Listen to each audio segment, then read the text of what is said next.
Sa nakaraan ay sa wakas nalaman na ni Jack ang kung para saan ang butas ng lihim na silid kaya't siya ay lubos na hindi makapaniwala, ngunit sa gitna ng panik niya ay pumasok sa kabilang silid ang babaeng siga na siyang tumapos ng kanyang pagiging birhen, at sa pagpapatuloy. Naunang lumabas si Ji-Eun-hye mula sa room at pagdating niya sa may store entrance nakatambay doon ang lola ng bida, kaya't siya ay nagpaalam na ditong tapos na ang kanyang session. Casual naman na tinanong ng matanda ang kung kamusta ba naman ito, ngunit sa sobrang hiya ni Ji-Eun, nagpanggap na siya ay nagagalit upang maputol ang pagtatanong.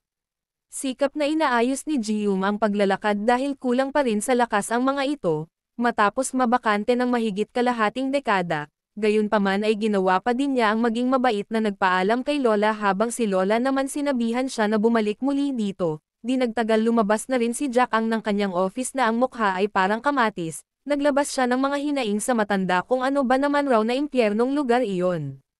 Kunwari ay nabigla si Lola nang kausapin siya ng kanyang apo at sabay nitong kinamusta ang nangyari, at dito na nag-hysterical ang binata.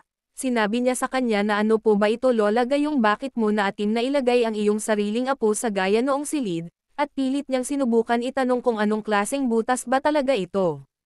Pero gayunman at hindi pa rin sumagot ang matanda bagkus pinansin nito ang mukha ng kanyang apo na pulang-pula, kung saan kung pagbabasehan daw ito ay tila naman may magandang nangyari, tiyak na may isang bagay na lumabas doon sa butas. Sa kinalaunan naman ay humingi na rin siya ng patawad para sa hindi kaagad pagsasabi sa tunay na gawain ngunit, sabi ni Lola ay wala nang ibang pwedeng gumawa nito, sapagkat si Jack ang lamang ang nag-iisang apo na lalaki. Tungkol naman sa tanong niya kung alam ba raw ito ng kanyang tatay at ng kanyang tiyo, natawa na sumagot si Lola at inamin na hindi nila alam ang bagay na ito. Ngunit gayong taliwas talaga ito sa paniniwala ni Jack ang muli niyang ipinaliwanag na kaya siya ay nagpunta dito sa village sa layunin na tumulong sa tindahan, at hindi para sa gayong mga gawain, subalit mabilis na tugon ng kanyang lola na ang pangasiwaan ang butas ang tanging magagawa niyang tulong. Dagdag pa niya na marami pang mga bagay na hindi alam ang binata dito sa nayon, gayunman balang araw daw ay kanya rin ito mauunawaan, ang enerhiya ng yin sa nayon ay dapat mapakawalan, gayong kung hindi ito gagawin may mangyayaring kakilakilabot. Ang butas ay isang mahalagang sinaunang ritual, at iginiit na si Jack ang lamang ang maaring gumawa nito sa kasalukuyan. Sa pagkadesperado ng binata ay tahasan at direkta niyang tinanong si Lola na kung ibig sabihin ba raw nito ay ginagawa din ito ng kanyang lola noong araw, dahil sa kanyang tanong hindi na nakapagsalita ang matanda sabay na mula ang mukha. Sa kanyang naging reaksyon ay sabi ni Jack ang na bakit ka Lola nag-blush ang pisngi, ngunit pinatatahimik siya nito, itinuro sa kanya ang manual ni Lolo kung saan muli daw niya itong basahin, at tiyak na lahat ng mga tanong ay masasagot siya nito. Papuri niyang nakagawa ngayon si Jack ang ng magandang trabaho at sinabihan ang binata na pwede na siyang umuwi, gayong si Lola na raw ang bahala para sa iba pang mga gawain, at sa sumunod nga na eksena ay dito na sa bahay.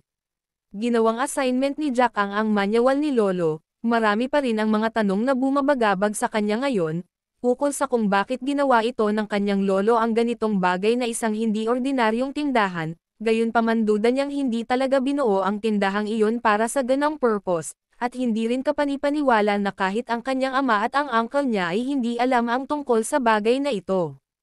Napagdesisyonan niyang kailangan ito'y kanyang malaman kung ano ba ang nangyari noon at kung ano ang tungkol sa butas, at dito'y napag-alaman niya batay sa nakatala. Matagal ng panahon ang nakalipas, itinuturing ng kanilang mga ninuno regarded sa yin at yang na ito ay dapat top priority. Gayunpaman, ang enerhiyang yin at yang ay hindi magkakasuwato, sapagkat ang enerhiya lamang ng yin ang tanging umunlad. At sa tuwing nangyayari iyon, ang barangay diyam ay kailangan magdala ng mga lalaki mula sa iba pang nayon.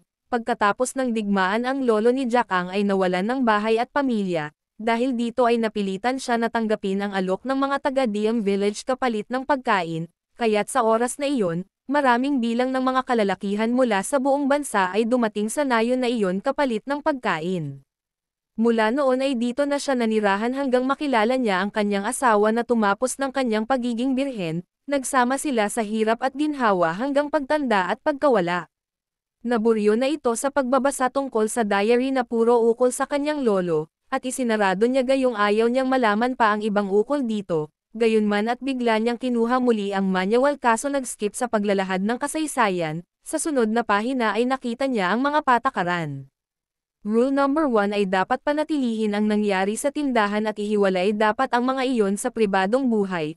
Rule number 2 naman ay isang beses lamang dapat bumisita sa tindahan sa loob ng isang araw.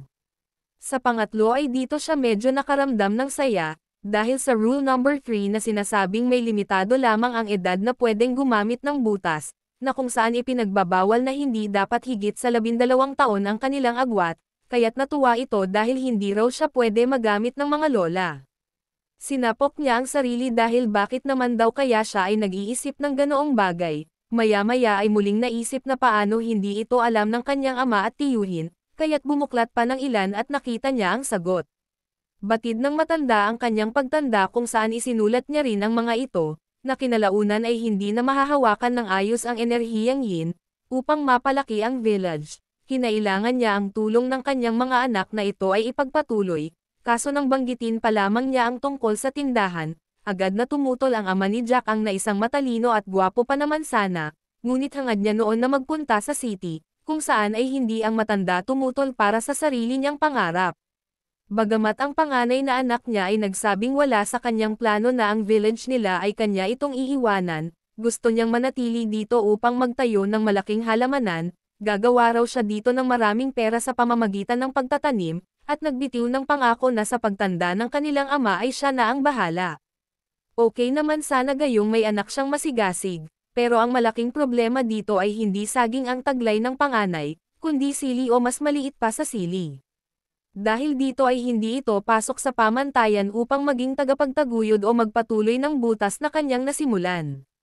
At speaking of sili, si Tia Jean niya na mahilig sa sili gayong merienda niya lamang ito, samantala habang sila ay kumakain ng hapunan napansin siya ng kanyang uncle na parang tila wala sa sarili, kaya't nagtanong ito kung ano ang problema, maaari naman daw niyang sabihin dito sa kanya kung ano man ang mga ito habang sila'y kumakain. Nagising si Jack ang sa pagiging lutang, sabi niyang wala lang naman ang mga ito, ngunit dahil nasa harapan lamang niya ang kanyang tiyo, bigla nitong nasabi ng mahina ang maliit. Sa sumunod ay kinamusta ni Uncle ang tungkol sa trabaho niya sa tindahan, dahil ayon sa sinabi raw ng kanyang lola na siya ay maganda ang ginawa ngayon. Napahaha na lamang ang binata matapos na sumang-ayon, gayong mahusay raw pala ito kaysa sa kanyang naiisip at dahil sa kanyang sagot na iyon ay natutuwa si Uncle. Habang si Tita Jean niya naman ay bahagyang napasipol, gayong alam nito kung ano ang kanyang mga ibig sabihin. Sa sunod na araw mula dito sa Sangsil Supermarket, dahil tanghali na at wala pa rin si Jack Ang, kaya't kahit masama ang loob ni Lola ay muli nitong binaliktad ang paskil, na ang whole store ay sarado gayong absent ang albularyo. Ang bida naman ay talagang hanggang sa mga oras na ito ay hindi pa rin bumangon, dahil sa ayaw talaga niya muna pumasok sa trabaho ngayon, hindi pa rin matanggap na ganito ang sasapitin. Sabi niya na ang purpose ng pagpunta dito ay upang magsimula ng panibago, matapos ang ilan nga na sunod-sunod na pagkalugi sa negosyo, at hindi ganito ang pangarap niya sa buhay na maging barako. Sinasariwa niya ang pagkawala ng pagkabirhen ng ganun na lamang, matapos ang 30 taon sino ba naman ang makakaisip sa gayon pala mawawala ang kanyang pagkabirhen, at bakit daw umiiral ang impyerno na tulad nito. Habang nagplaplano na ito'y tumakas kung sakali raw na hindi niya magagawa ito ng tama, nabigla siya matapos na tawagin siya ng kanyang tita kung saan nais ng saglit na pag-uusap. Dahil si tita ay hindi pa rin umaalis na pilitan na ito'y sumagot, at sinabi ni Jane He sa kanyang pamangkin na narinig niyang siya ay hindi ngayon papasok sa trabaho, tanong kung bakit. Sagot ni Jack Ang na dahil lamang ito sa kailangan niyang mag-isip tungkol sa isang bagay, gayong gusto malaman ni Jane He kung ano ito. Ibinukas na niya ang pintuan ng silid sabay na ito'y nagtanong ng kung ano. Tumalikod ang binata gayong ang problema niya ay hindi pwedeng sabihin dahil sa kadahilanan na nakakahiya ito, at dahil nabanggit niya na ito'y hindi niya masasabi, inanyayahan na lamang siya ng kanyang tita na kung gustong maglakad sa kanyang tabi. Ang mungkahi na maglakad ay magandang bagay kaya't si Jack Ang ay agad na pumayag, dinala siya ng kanyang tiya sa halamanan. Ang lugar na ito ay nakakuha ng mas mahusay kumpara sa dati, mula pa nang itayo dito ang mga factory, maraming mga bagong bagay na ang pumasok, sa likod ay siya ay sumang-ayon, Dagdag pa ni Jinhee na oo nga at mas kaunti lamang ang mga tao dito sa village. Ibinunyag niyang hindi na nila magawa ang magpadala ng mga liham na bago, na siguro iyon din ang dahilan kung bakit wala nang dumating na ibang lalaki sa village.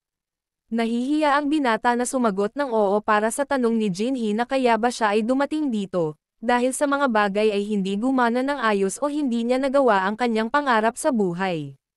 Ayon pa sa kwento ng kanyang uncle dito sa kanyang asawa na ang kanyang pamangkin ay masyadong masama ang sinapit, gayong nagsumikap ka raw mula pa noong pagkabata subalit bandang huli ay wala rin na pala. Tungkol naman sa tanong ni tita na kung ano ba o mayroon ba raw bang pangarap ang binata at kung ano ito, sagot ni Jack ang na ever since mula sa pagkabata ay hangad na niyang kumita ng maraming pera, pero sa huli hindi rin ito gumana.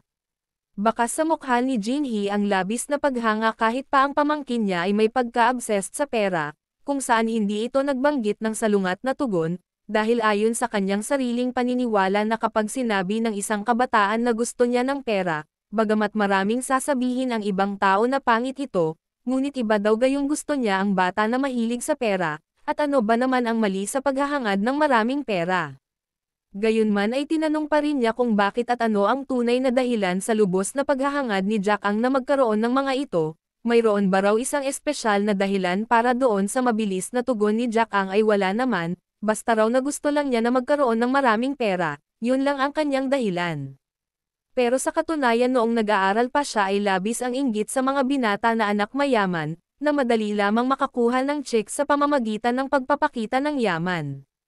Sakto naman na narating na nila ang lugar kung saan talaga siya dadalhin ni Jinhee, bahagya siyang nahiya dahil pumunta sa kanyang likod si tita habang may itinuturo na lugar. Ipinapaliwanag nito sa kanya na kung nakikita niya ang isang taniman doon dahil ito ay pag-aari ng kanilang pamilya, mula dito ito ay sa kanyang Uncle Berto, siya ang nagtanim at nag-aalaga nito.